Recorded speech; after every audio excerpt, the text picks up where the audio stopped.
Our guest today is Christopher Meissner. Chris is a professor of economics at the University of California at Davis and a leading economic historian of international finance and trade. Chris also is the author of a recent book that really helps us make sense of where we are on this journey of globalization through Earth's history. His book is titled One from Many, The Global Economy Since 1850. And he joins us today to discuss it and its implications for macro musing listeners in 2026. Chris, welcome to the podcast. Thanks. Great to be here. Well, it's great to have you on. And as I mentioned to you before we started the show, I first heard you present this book and some of your research at a Hoover Monetary Policy Conference. It was amazing, big sweep of history. And moreover, it has a theme that really hooked me. And that is this theme of globalization. Is it inevitable? Is it over? Are we just going through some bumps in the road? And I'm someone who likes to believe that the long arc of history bends towards globalization. And if you read this book, like I'll hold it up here again. If you read this book, it's hard not to walk away and believe that is in fact the case. Oh yeah, definitely. I mean, over the last, let's say, 12, 15,000 years, we've done nothing but progress in terms of integration. Now, it hasn't always been, linear and upwards. It's highly dependent on policies and cultures and, most of all, technology. But I would say over a long enough horizon, globalization is a survivor. It's a winner. And there's good reason for that. I mean, there's just so many benefits to be had from greater integration. So I think, over the last 200 years, we've really seen what globalization can do and in many cases reap the benefits from greater integration. So it would be hard to see too much backsliding over the long run. Now, over the short run, and that's something we could talk about in a moment, But over the short run, there can be bumps in the road, of course. Yeah, when I think back to Adam Smith when he wrote The Wealth of Nations, which is coming up, I believe, in a 250-year anniversary this year, he wasn't prescribing policy. He was observing these tendencies, right? He observed specialization in markets. He observed this natural tendency for humans to want to make themselves better off. If you took 100 macro musing listeners, threw them on an island, you wouldn't have to tell them to specialize. They would eventually figure it out to survive, right? So I think this is part of human nature, and it should give us hope, right? Going forward, that even some of the challenges we're going through now with the trade policy, some of the trade issues, the long arc of history does bend towards globalization. Maybe later I'll read some excerpts from your book that really nail that down. Now, Chris, tell us, how did you get into economic history and working on globalization history? Yeah, it was a series of coincidences, I think. I did my undergraduate degree at Washington University, where I started in the economics major. And about halfway through, Doug North won the Nobel Prize. And that attracted my attention to the field of economic history. And Doug North really wanted to explain the big question, which is why some countries are so rich and some so poor. And he was very open-minded. He brought in political economy, he brought in history, he brought in even Karl Marx to a degree, and that really turned me on to the field of economic history. After that, I was fortunate enough to go to do my PhD at UC Berkeley, where I had a fabulous set of mentors, including Barry Eichengreen, Brad DeLong, and Christina Romer, amongst others. And I learned so much from them about the global economy. They connected me to Michael Bordo, with whom I've worked on a number of papers, and we're now lifelong friends. So I've learned a lot from him. And I also connected with Jeff Williamson along the way. And finally, when I started at Berkeley, there were 40 of us in our cohort in the first year. It was an enormous class. And it was a very exciting time to be at Berkeley. And I just learned from so many people in my class. There were so many people who were interested in economic history at Berkeley at the time, and international and macro. And I really benefited from those spillovers. So I'm very lucky to be here and to be able to study what I enjoy, which is the global economy over the long run. Now, it is easy, though, Chris, to be a little down and out about globalization right now. As you know, we're in an administration that started a trade war. It's a trade war that kind of goes up and down like a yo-yo. We don't sure from one week to the next what it's going to be.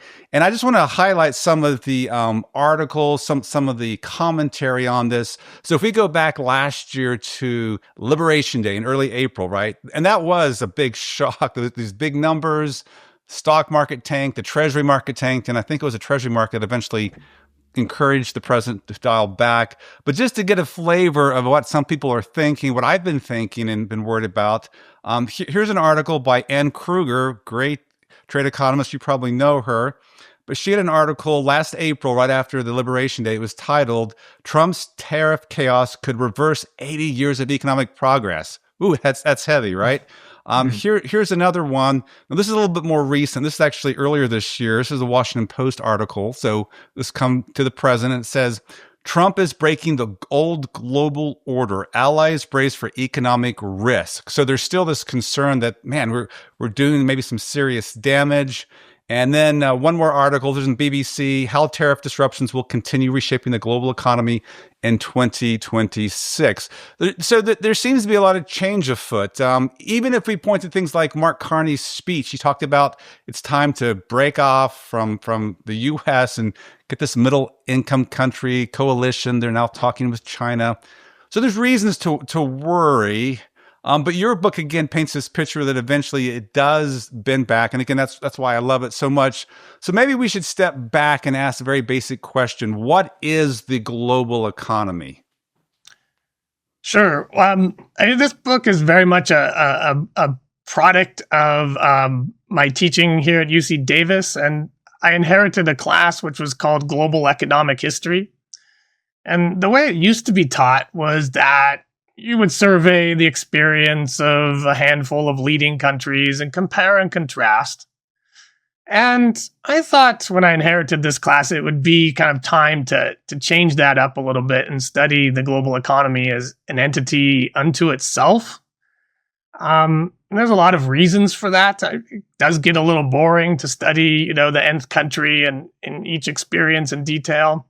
But more than that, the global economy is relevant today and in the past. And second, interdependence it's just a fact of life. Our planet is small. We interact locally, but we interact globally. And studying interdependence in labor markets, capital markets, and commodity markets is of the utmost importance. And I don't really think you can get a handle on those interdependencies and the importance of them by just studying each country in isolation. So I wanted to present a narrative that, stepped back and looked at the global economy as an entity unto itself rather than do a series of comparative studies chained together. That's not a terrible thing to do, and I wouldn't, hate on anyone who took that line in their research, and being a comparativist can be a good thing. But this was an attempt to do something a little different in that vein. Well, it's great timing, right? 2024 is when it came out. And so, next year we get a president who completely changes course. So, man, this is the kind of book people want to read at this very moment. Like, what is the bigger context, bigger historical pattern, and where is it going to go? Now, in your book, you begin with, basics. What is globalization? What's the global economy? And you say the global economy is an entity unto itself, kind of like this almost emergent order that grows on its own. So tell us what you mean by that. Sure. I mean, every day, economies are interacting, whether it's in the global currency market or commodity markets. People are moving around the world hourly, transacting and doing business deals. So it's just inescapable that all of those tiny actions add up to something that's bigger than kind of just the sum of the parts. And you mentioned Adam Smith, who might have been one of the first economists to kind of theorize that those interactions can make us better off. And subsequent exploration and investigative research is typically showed that to be the case. On average, we are better off from these interactions. And so whether it be, trade in financial assets or trading oil for automobiles or luxury spa services for cobalt, I mean, those are transactions which make the participants better off. So there's just so many ways to think about the intersection of all these economies in the globe, and how important and crucial they are to our standard of living.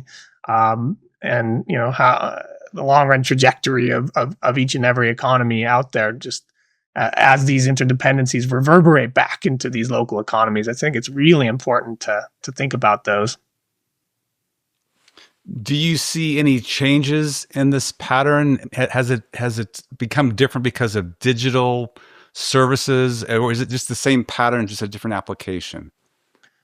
Yeah, that's an interesting question. I think the global economy of the 21st century is vastly more complicated in many ways than it was in the 19th century and the first wave of globalization. Today we have vertical specialization and global supply chains. We have international banks and multinationals that scour the world looking for places to operate and do deals. And it is certainly more complicated. But I think that there is a theme that ties this all together and makes the 19th century period of globalization relatable to people today and vice versa.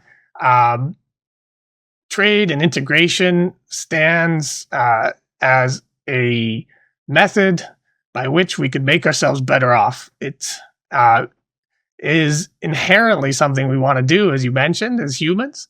And whether it be, offshoring one task in the production of iPhones, or, sourcing your wheat from Ukraine or Argentina in the 19th century, like the British did, those trades are there for a reason. They make the participants better off, and they give them something they couldn't otherwise have had if they had relied solely on local production and local sources of demand. So I think there's that commonality, even though the world is vastly more complicated today.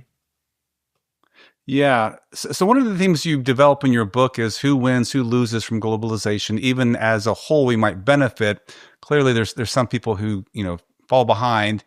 And I'm curious as I think about this. You're both a trade person. You're an historian. So you've thought long and hard. You've written several books, some articles. So one thing that's always been fascinating to me is it's easy for us to get worked up against foreigners when it comes to trade. Americans versus the Chinese, whether it's goods or services. But we don't get worked up about like interstate trade. So, if I'm in the state of Tennessee, I don't get worked up that we're running a trade deficit with another state in the United States. But in principle, it's the same thing, right? We run trade deficits. In fact, I run trade deficits in my life with my grocery store, right? Why do you think we become more aware of it, more cognizant of these trade patterns at the national level? Just simply because we identify with the nation state? Why doesn't it become a big deal at the state level? And I bring this up because you as a historian know, throughout history that the U.S. itself has emerged. The South stole a lot of manufacturing jobs back in the 1930s and the 40s, from the North. Now those, of course, went overseas eventually. So even within the U.S., there's been these structural changes that you could point a finger out and say, hey, those Southerners, they took our manufacturing jobs. And maybe there was, I don't know, maybe you know this history better than I do, but you don't see it as much, at least it seems to me, as you do international trade concerns. Trade is definitely dependent on, and integration more generally, dependent on building coalitions. And sometimes those coalitions form and they're more pro-integration than at other times. And so, we may be living through a kind of reorientation right now where the coalitions have kind of changed, where there's an attempt to build a new coalition that tries to kind of stifle the global economy. And, that wasn't uncommon in the past either. Whether it's on the international scene, we could think about Germany in the 1870s with Bismarck. We can think even about our own country in the late 19th century, where the battle over trade policy was quite the thing. It was one of the central debates of the time. And, the coalitions sometimes line up for free trade, and sometimes they line up for limiting trade. So, it really takes, a skilled politician and a little bit of luck. But, over the long run, I think, there are other forces that matter besides just the politics and the interest groups. Technology being the main factor and driver here. So whether it's the 19th century and we're talking about the steamship and the railroad and the telegraph, or the 21st century when we're talking, or 20th century when we're talking about the container ship and now the internet and satellite telephones and eventually AI. So technologies are another big driver, and those are very hard to suppress. Trade policy is important, but technology is a big driver of integration as the long run shows. Yeah. Yeah. Well, that reminds me, like President Trump has been pushing hard, of course, for tariffs, for decoupling from China. But is it fair to say he's been frustrated in his efforts? Because, I mean, we are so integrated. China in particular, it seems to be the one country he hasn't been able to push around because there is this incredible interdependency. It's not as easy as this view that you mentioned, maybe an old view, 1800s, we imported finished products. We don't do that anymore, right? We import inputs and it's so interconnected. I mean, I believe in South Texas, there's, cars that go across the border multiple times before they're finished being produced. It's not just a car that comes in, it's a part, and it goes back and forth. So is that part of the issue as well? It's just, it's so integrated that it maybe it's futile at some level for people like President Trump to really want to decouple from the global economy. Yeah, I think that's right. It's a very robust, complicated, intricate system that won't be, kind of knocked off with, one simple rise in tariffs. There's too much at stake, and it's just too much of the fabric of the global economy. But kind of back to your other question, the stakes are high now. There's been kind of a change in outlook, and I think some thought leaders and politicians have kind of led us to believe that we're not in a win-win situation, that we're kind of in a strategic competition now between great powers. And if we don't do something to protect ourselves, then we will face great losses. It's a little bit reminiscent of the rivalry between Great Britain and Germany in the late 19th century and the early 20th century, which honestly didn't turn out very well. The Germans were very fearful that their supply of crucial inputs would be cut off and that their markets would be taken by their commercial rivals. And they really acted to protect those sources of supply and demand. And that really heightened the intensity of interstate rivalry. And I think we can relate to that nowadays. It's been somewhat interesting to watch the transformation from this view that we had in the 90s that liberalization would transform the world and create more democracy and world peace, to a world where greater integration has made us fearful of our trade partners.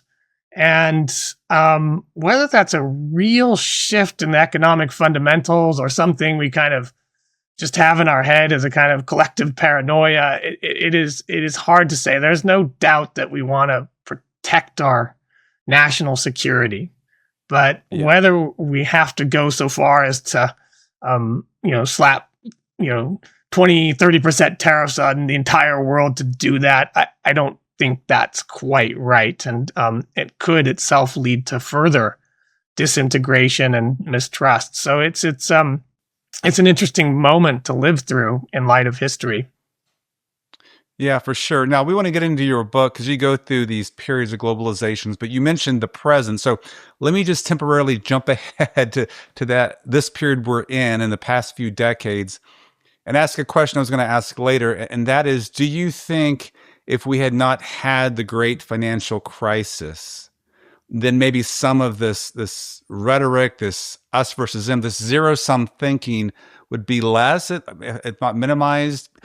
are we bearing the scars of a financial crisis? And just and maybe there's other things as well. You mentioned technology, social media. We isolate on platforms and news vacuums. But I'm just wondering if you see an inordinate role for the great financial crisis and kind of derailing us from that view we had in the 1990s and 2000s. That's a very interesting question. First of all, there's no doubt that the growth of commodity trade, goods trade kind of slowed down in the wake of the global financial crisis. Our basic measures of integration, like how much is traded relative to world production, have really kind of plateaued in the wake of the Great Recession. On the other hand, other types of trade, like asset trade, capital flows, they haven't slowed down as much, and services trade has kept on chugging away. So, so it's a little hard to say what is going on there. And you know, part of the response to the recession and the global financial crisis was kind of more restrictive trade policy. I think Simon Evenett at the Global Trade Alerts Project had been talking about that in the 2010s. So there was that. But there's also just a political dynamic. When these big shocks happen and income shocks happen, it's, you know, very easy for politicians to kind of come in and, you know, play off the insecurity, play off the unemployment, to, you know, rally people around the flag, as you mentioned, and, you know, to gain by trying to build a new coalition. So I don't think we fully understand, you know, the connection between that shock and the interaction between that, the technologies that you mentioned, and the politics. But, you know, these shocks have happened before. In the 1870s, there was a significant financial crisis that led to pretty serious backsliding in many countries in terms of integration. And, you know, that was all about reordering the political systems. So we've seen this kind of thing before. Globalization definitely slowed down after the 1870s in many respects, especially in commodity trade. But, you know, other aspects of globalization kept chugging along. Capital markets stayed integrated. People kept moving across borders. And trade didn't totally collapse. It just slowed down. Okay. So again, this idea that the global economy, globalization is a force so much bigger and powerful than even politicians like Donald Trump understand, or we understand.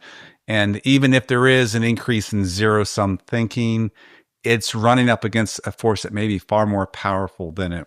Let's segue into your book and again the history of trade and globalization. And again, I really encourage listeners to get it because it puts things in perspective. You can take a deep breath. Oh, okay, here's where we are on this journey.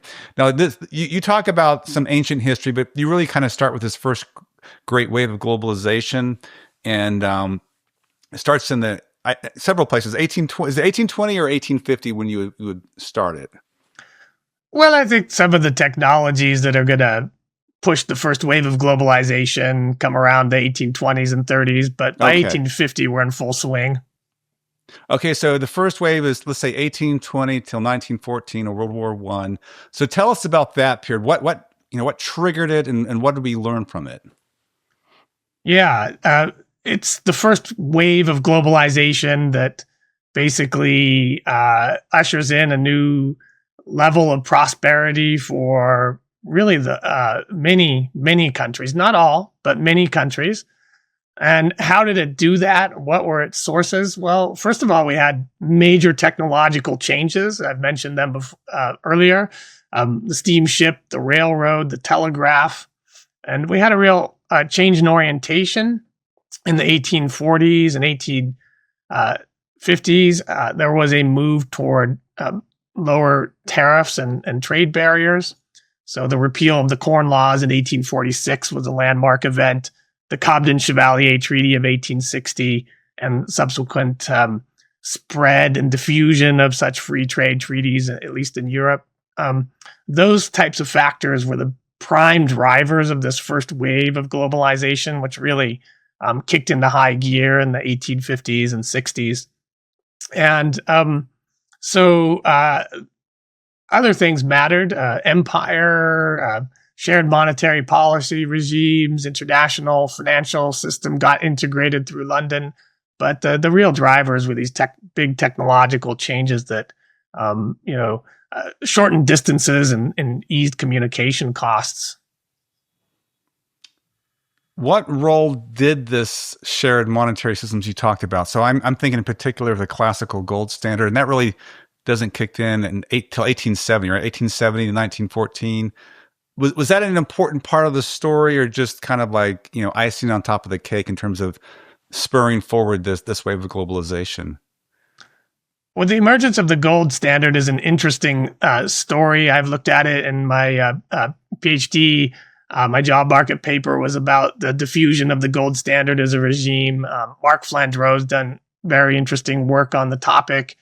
And one thing we found in my joint work with Ernesto Lopez Cordova a couple of decades ago now was that countries that shared a monetary regime that locked their exchange rates in, perhaps via the gold standard in the late 19th century, tended to trade more. That was kind of a finding reminiscent of Andy Rose's finding that countries in a monetary union tended to trade more. The mechanism there was just kind of lower exchange rate volatility and reduced uncertainty. Certainly after the turbulent 1870s, the gold standard became the most favored regime of many countries, including, not insubstantially Britain. And so if you could lock into the gold standard, you essentially assured yourself an exchange rate that would be stable against many leading economic countries. So that really helped boost international trade. Prior to 1870, that wasn't so much the case because we had bimetallism, which was run and organized by France. Again, you should definitely consult the work of Mark Flandreau on this, amongst others. But exchange rates weren't as volatile between silver and gold standard countries before. But afterwards, they became very uncertain. If you were trying to trade with a silver-using country and you were on gold, your exchange rate could fluctuate pretty dramatically, and that was probably trade reducing over time. So it was a logical choice for countries that wanted to participate in the international global order of trade at that period. So, Chris, somewhere on my bookshelf back here, I've got a book called Golden Fetters by one of your professors at Berkeley, Barry Eichengreen. It was a really great read, really eye-opening for me. And one of the takeaways I took from it, I want to hear your thoughts on this, is this idea that why did the classical gold standard work so well compared to the interwar? The interwar was a big mess. We'll come to it in a minute in our conversation. But one of the reasons I got from Barry Eichengreen was that during that time, 1870 to 1940s, in that period, politicians were willing to allow the gold standard to work, to follow the rules of the game. So if the price level was too high and gold was flowing in a certain direction, you just rolled with it. If that meant and during a recession or a boom, that's just the rules of the game, and you followed through. Whereas by the period of the interwar gold standard, politicians became more sensitive. There was this enfranchisement of the populace. And so you couldn't just roll with the rules of the game. Is that a fair reading of his work? And how do you think, does it hold up? Yeah, that's a very interesting argument. Obviously, I've been influenced by that argument, and I think it's right. So I would say that there were many violations of the rules of the game, including amongst the leading countries of the time. I think the thesis in Barry Eichengreen's work and the general idea is that in the long run there was credibility, and so financial markets, whether they saw a violation or not of the rules of the game, and in many places they did see violations, they still expected countries to take the right action in the long run. And so capital markets were kind of stabilizing in this period, and they worked to stabilize exchange rates, much like a target zone would kind of work today, or a very credible exchange rate regime. And so that credibility was founded, like you said, on the politics, the idea that governments could get away with raising the interest rate or sacrificing internal balance for external balance in the long run, and markets kind of believed that that was the only game in town, and that really helped make the gold standard what it was: extreme stability, especially among the core countries. I mean, the exchange rates between France, Germany, the U.S., and Britain between 1880 and 1914 were just locked in solid, less than half a percentage point movement, at any one time. Very low volatility, very great stability, not a lot of turbulence in currency markets, and it was pretty amazing. So there's this famous, I believe, Economist article that was written right before World War One that you could be drinking your morning tea or coffee in Great Britain, and you could read, the newspaper, and you knew that commodities were flowing in and gold was flowing. It's just a wonderful time, but it all comes to an end, right? In World War One. So tell us what happens to this interwar period, this collapse of 1918 to 1938, not just the gold standard, but globalization in general. Yes, the interwar period is a period of great instability. It started in the 1920s with an attempt to resurrect the global order of the late 19th, early 20th century prior to the war. Really, economies, policymakers wanted to introduce the gold standard, wanted to bring back global international trade and capital flows. But alas, that never really materialized. Tariffs went up in the 1920s. Exchange rates were pretty unstable. And so it was pretty shaky. Immigration was also limited, notably by the United States in the early 1920s. And so, that plus great financial difficulty due to the reparations burden imposed on Germany and the other Central Powers after the war really created a recipe for instability.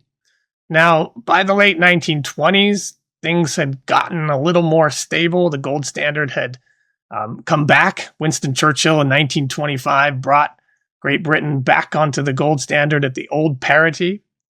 And Keynes was adamantly against that. He thought it was the wrong parity, the wrong move. Gold standard was a barbarous relic and all that. Churchill was adamant that this was a good choice. He made a good choice, and that like in the harbor, all boats would rise together with a rising tide. That would be the way the gold standard worked. And I don't know if Churchill was trolling us or whether he was manipulating us, but he forgot to mention what happens when the tide goes out. And the tide started to go out in 1930. After the U.S. had raised interest rates in 1928 and the stock market crashed, the world kind of faced a recession. And then the United States raised tariffs with the Smoot-Hawley tariff, which raised tariffs by about 50%, bringing us back to something more like the U.S. had prior to World War I. This led to retaliation, and financial crises were pretty prevalent in the early 30s, most notably in the summer and spring of 1931. Countries devalued their exchange rate, and competitive devaluations and destabilizing speculation just made things a whole lot worse. So the early 30s were very turbulent and led to an extreme collapse in globalization. Both financial flows and trade really collapsed to almost zero.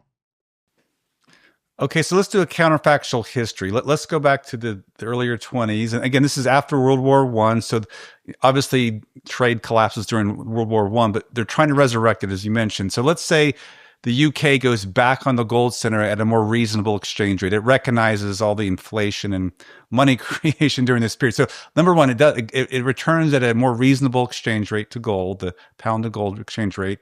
Number two, I want to invoke Doug Irwin, who has written, he blames France, really interesting story, that France hoarded the gold, so it wasn't playing by the rules of the game. So instead of letting gold flow out, France was actually hoarding, which led to this deflation. And the U.S., he argues, to a lesser extent, also did this. So gold is supposed to, again, flow across borders and equilibrate price levels. Market forces would do this, but these countries were intervening, France in a major way. So let's say again, the UK pegs at a reasonable rate, France and the US, they don't do all this. Could we have seen a more sustained period? Would we have avoided the worst of the late 1920s, 1930s had these other choices been made? That's a very interesting question. I view France as kind of the China of the late 1920s, a very undervalued exchange rate, accumulating huge surpluses, and basically, turning those trade surpluses into a massive accumulation of A, gold, and B, sterling bonds. It turns out that when Britain went off the gold standard in 1931, it virtually bankrupted the Bank of France. And that was obviously not on anybody's bingo card at the time when they readopted the gold standard in the way they did. So we see these situations arise where there's surpluses and deficits. And I think, one question might be, are they inherently unstable? Not necessarily, I would say, but, when shocks do come, they can kind of exacerbate things. Relative to what happened as counterfactual, it could have reduced perhaps the deficits and surpluses a little bit, but I think the real shocks that occurred and the monetary shocks that occurred, especially because of the banking panics and financial crises and because of financial contagion, and just the sheer adherence to the gold standard throughout the early 1930s by many countries, which just deepened and prolonged the depression. I mean, I think those were bigger challenges. The surpluses and deficits weren't probably helpful and led to a little bit of animosity between countries and economies. But I think the more fundamental problem, in the depression was the monetary shocks and real shocks. And on top of that, we had the trade war, which for a country like the United States, maybe didn't matter as much, but for the small open economies of the day that really relied on global demand and foreign markets for their demand, the trade war was just terrible, a major source of the downturn for them. Yeah. So we want to move on to the next period. But before we do, Chris, I got to tap into an interesting article you wrote for the Journal of Economic History titled Austerity and the Rise of the Nazi Party, published 2021. We'll provide a link to it. But tell us the summary of that article, because this is tied, I believe, to the Great Depression and what we've been talking about. Right. That's a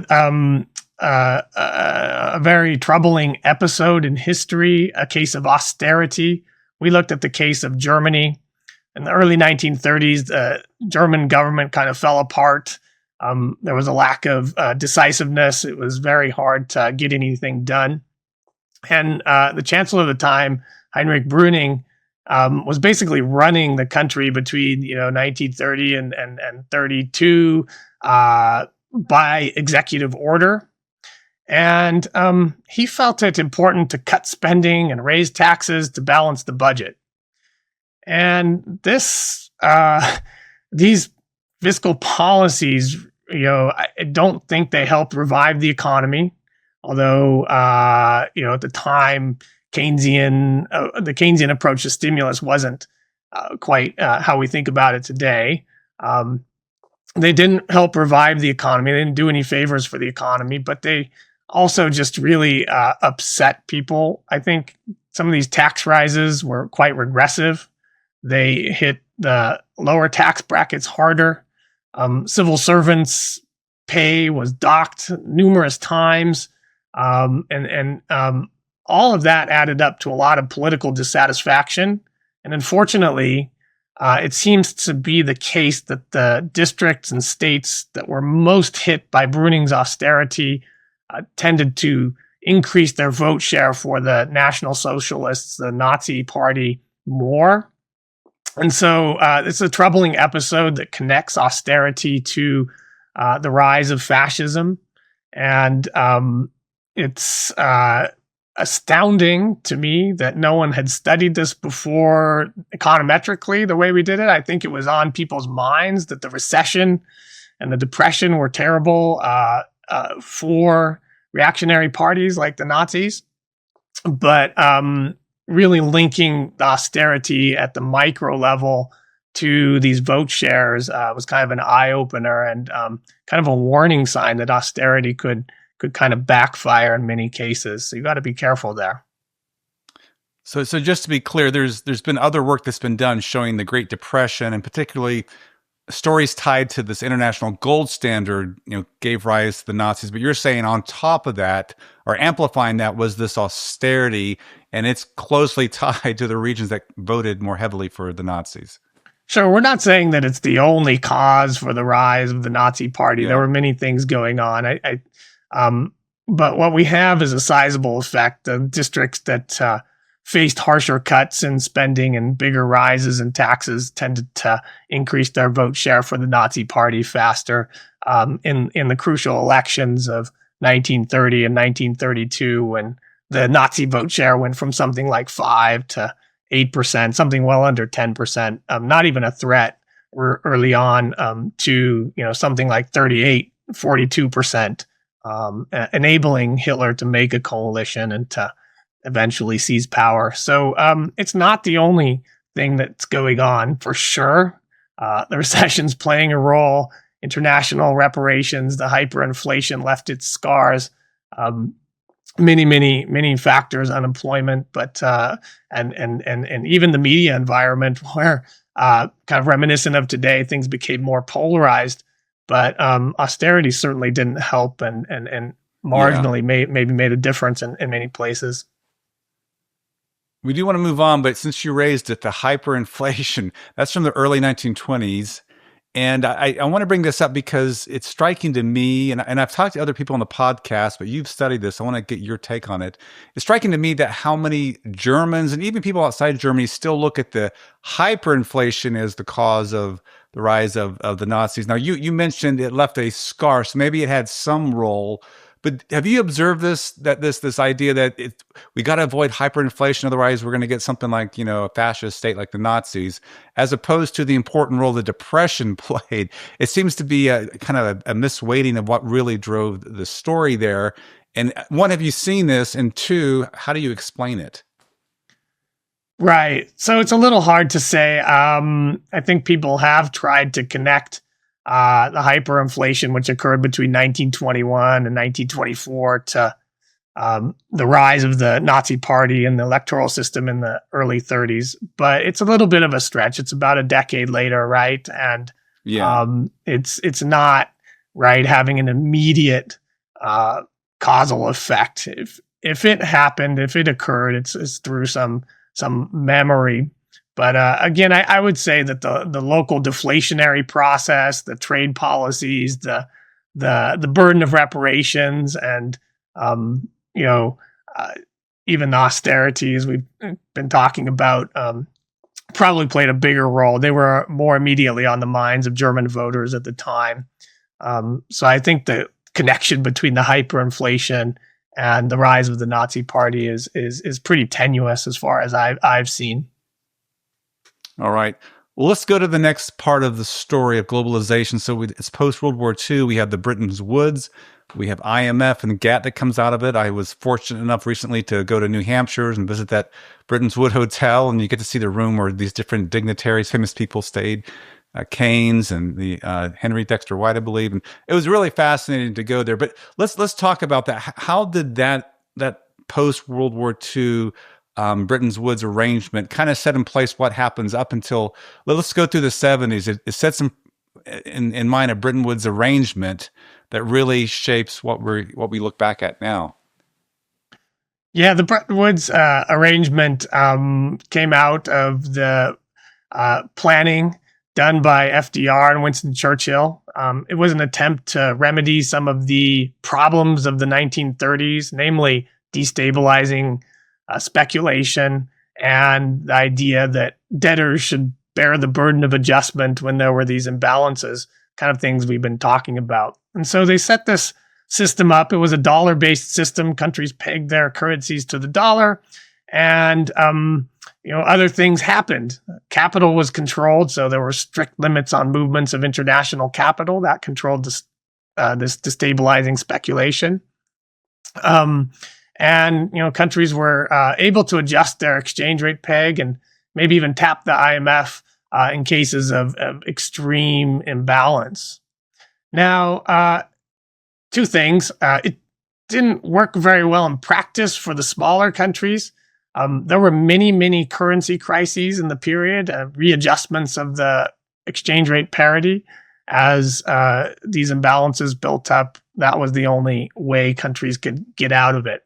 Second, there was a systemic flaw, perhaps, and that's kind of like, known as the Triffin dilemma, where with the dollar backing all currencies and the dollar backed itself by gold, we have a little problem. Either there's too many dollars and we have global inflation, and the U.S. is just running these huge deficits, or we have, the United States, not printing enough dollars, and we have global deflation. And neither of those sound particularly attractive. And in the first case, people worried about the convertibility of the dollar into gold. And in the second, they worried about fundamental economic instability and depression. And so that plus the imbalances built up, and so that by the 1970s, the system just really wasn't workable. Countries kind of saw the writing on the wall. It wasn't viable for small countries, and the U.S. At the center of the system really didn't want to be constrained by it either. And so, they took the plunge and de-anchored the system. And 1971, Nixon closed the gold window and said, we've had enough of the gold standard, really ending this idea that the dollar should be backed by a commodity like gold or anything else. And so we've gone along for 50 years, and the world hasn't ended. I think it was an interesting, challenging experiment at the time. It was probably leading to great and heightened uncertainty at the moment, but I think we've kind of survived it. I would say one other thing. There's an interesting footnote to this. The 1950s and 60s were a period of extreme financial stability in some sense. International banking crises and twin crises, when we have currency and banking crises coupled together, debt crises, those had been vanquished. And so the restrictions on capital movements and the financial repression of the time coming out of the war, those were great for financial stability, but the trade-off was that probably economic growth was a little bit slower than it could have been, and allocation of capital was probably a little worse than it might have been. But it seemed to be the reasonable trade-off at the time. Yeah, and I guess it depends on your risk preference. If you want to, take the risk, live with the possibility of something bad happening, or just be really stable and secure, you look back at that period differently. So Richard Nixon goes off with gold. And I've come across many people who would say, "Oh, that was the worst decision we ever made as a country." But I mean, the reality is, as you just highlighted, we were already cheating on the relationship, right? We were already running big deficits, and the going off the gold just kind of sealed the deal. It's like a divorce. It signifies what is already reality. So it's not as if Richard Nixon was some magical moment just changed the world. It was already a system that wasn't working. There was imbalances, and that brings us to the modern period. You have several chapters at the end talk about hyper-globalization and also the emergence of a Bretton Woods 2 system. So maybe let's walk through what is Bretton Woods 2, and then how does that tie into what you kind of call hyper-globalization that's emerged during this period? Sure. Bretton Woods 2 is not my terminology. Peter Garber and Michael Dooley came up with this. David Folkert Landau, in a famous paper from the early 2000s, kind of highlighted this. And it was pretty amazing that, without a kind of internationally planned system like Bretton Woods 1, we saw the reemergence of pegged exchange rates, countries that tied their currency to the dollar, and in this case, namely, it was China, but other emerging markets too. We saw imbalances rise. We saw U.S. deficits, an accumulation of of dollar liabilities, so a deterioration in the net foreign asset position of the United States. And so it was all quite reminiscent of Bretton Woods 1. And, that was kind of, Peter Garber and his co-authors kind of said, well, this is very sustainable. Really, this undervalued exchange rate that China has pegged against the dollar, but probably too low, is really helping it develop. And by the way, the United States is getting a great a deal out of this. They're getting a lot of capitals coming in at a lower interest rate than it otherwise would. We're getting to consume now and pay later. What could be better? And so, we got kind of locked into that. And obviously, China is very important for understanding the recent phase of globalization. On the trade side, after 2001, when the United States established permanent normal trade relations with China, trade with China just exploded. Exports from China rose massively, creating so many jobs for China and really helping alleviate poverty and just a surprising amount of economic growth in China. And so, trade integration was kind of the flip side of these financial imbalances. And for a while, it was going along pretty well, and it was pretty stable. And now it didn't crash out kind of the way that people envisioned. Rubini envisioned a dollar crash and massive financial crisis. And we did have a financial crisis, but the dollar actually strengthened.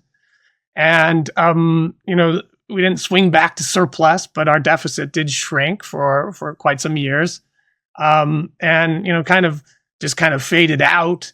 And, some semblance of that system is still visible today, but it's not as crucial as it once was for various reasons. But, a lot of other things going on. China was crucial to this wave of hyper globalization, but many other countries benefited from these new technologies and offshoring and just participated in global value chains. So China wasn't the only story out there. There's a lot of integration happening in Europe, in Southeast Asia, and the Middle East. So it's a bigger story than just China, but it is crucial to understanding this period.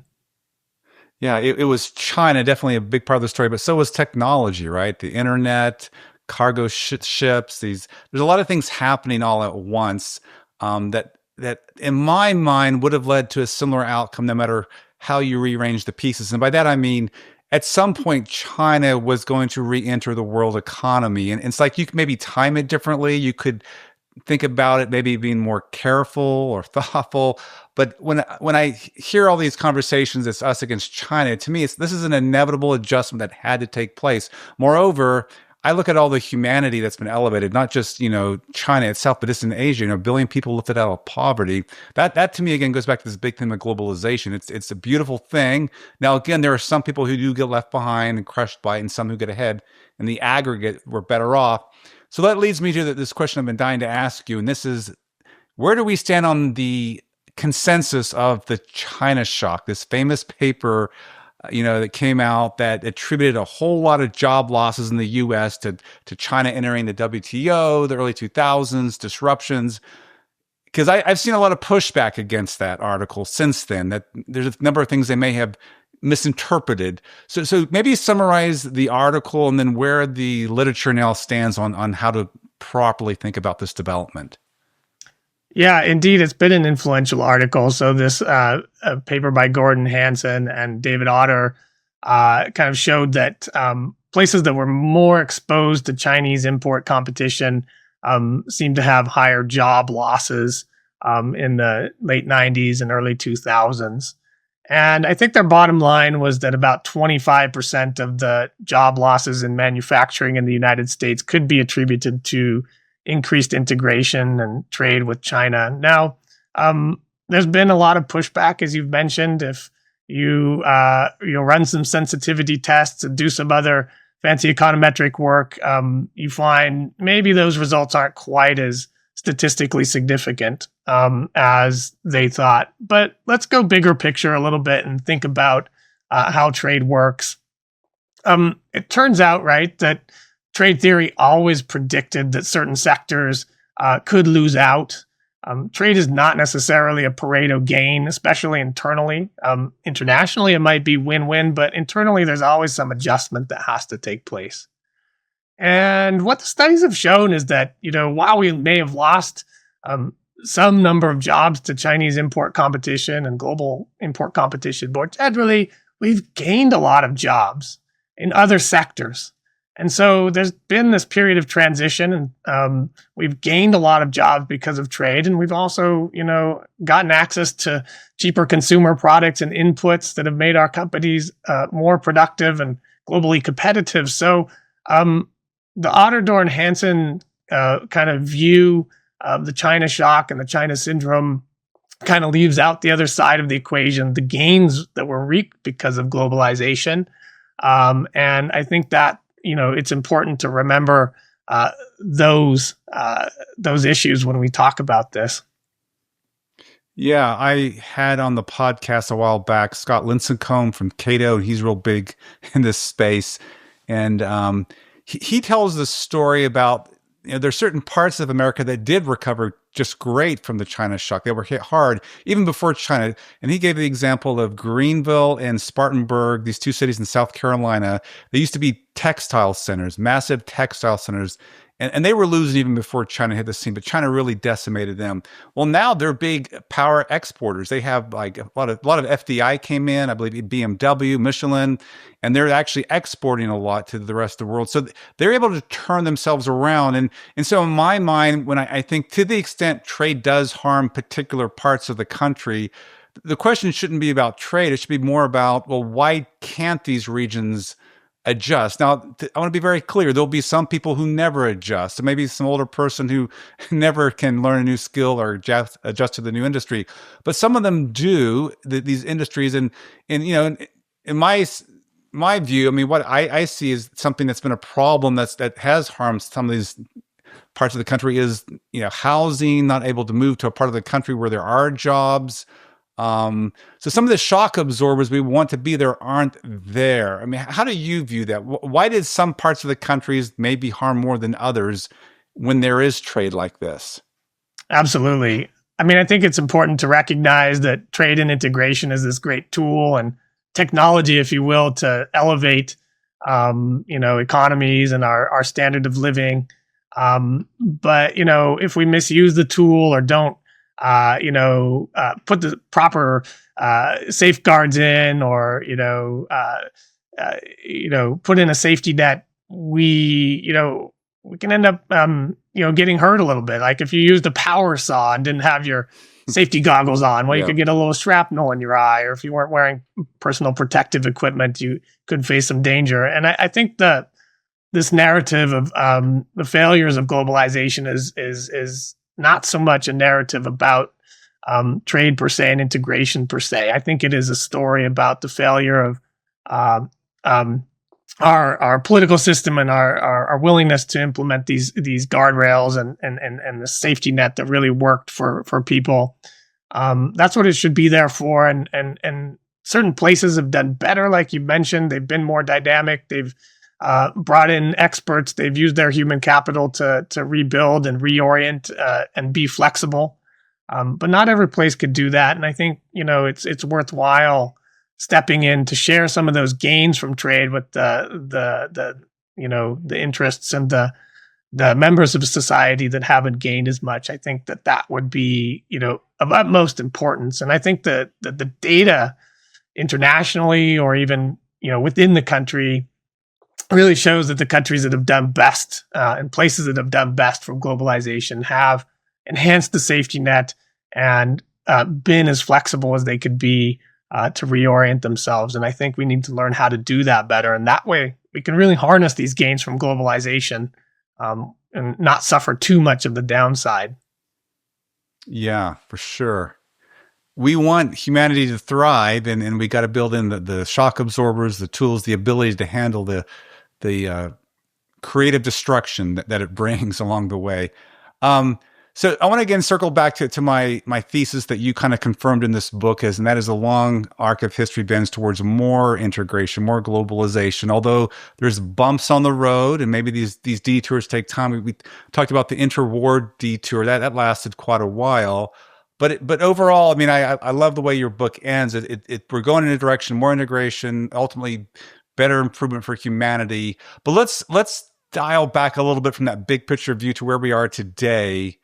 We've had a new president, new trade policies, and he's affecting not just the U.S., but the rest of the world. There have been these changes taking place, friendshoring, industrial policy.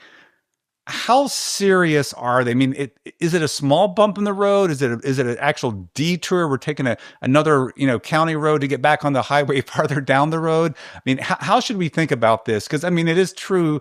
President Trump won't be around forever. There might be another administration who goes back. Have we done any kind of permanent damage that's going to affect the trajectory of globalization, even if it does continue? No one can know the future with great precision, but let me venture a guess. I would say the U.S. is kind of in the mood to hunker down right now and to secure its safety and stability, and reconsider its strategic position in the world.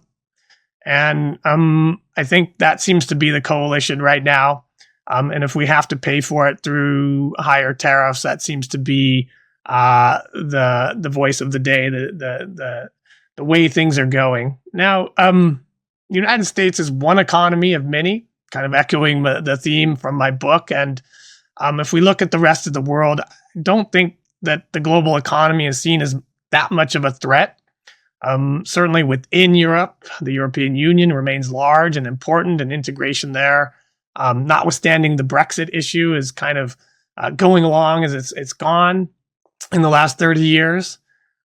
China is all for the global economy, and their exports aren't slowing down, and they're cutting trade deals. Most recently, one with Canada, right? And so the European Union is signing trade deals. Most recently with India.